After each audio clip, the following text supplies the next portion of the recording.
Hello mga madi! Gagawa tayo ng spicy upo with giniling. Unang gagawin natin is, nagpainit lang po tayo dito ng oil sa ating kawali. Tapos, maggisa lang tayo ng bawang and then sibuyas. After na maluto yung sibuyas, ilalagay na natin yung ating giniling na pork. Gisahin natin ito ng 3 to 4 minutes hanggang sa maluto itong ating karne. So, lalagyan po natin ito ng oyster sauce. And then, after malagyan natin ng oyster sauce, isusunod natin yung ating toyo. So, paghalu-haluin lang natin ito hanggang sa mahalo na yung lahat dito sa ating karne. And then, naglagay ako ng pepper powder dito.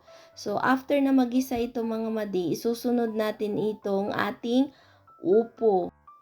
So, gisahin natin ng konti and then after is, lalagyan na natin ito ng seasoning para may lasa na at manuot doon sa ating upo. So, lalagyan po natin ng konting tubig dito para hanggang sa maluto itong ating upo. Lulutuin lang natin ito ng 4 to 6 minutes.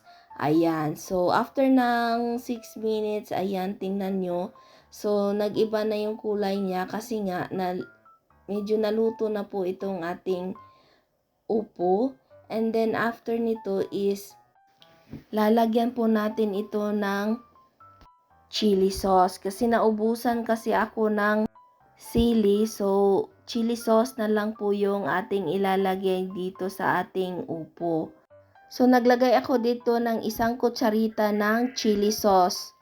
And then, paghalu-haluin lang natin hanggang sa mahalo na yung chili sauce dito sa ating upo. So, mahilig kasi ako sa sili kaya nilalagyan ko ito para pampagana sa kain. Ayan, tapos na mga madi. Tayo kakain na. Thank you for watching mga madi.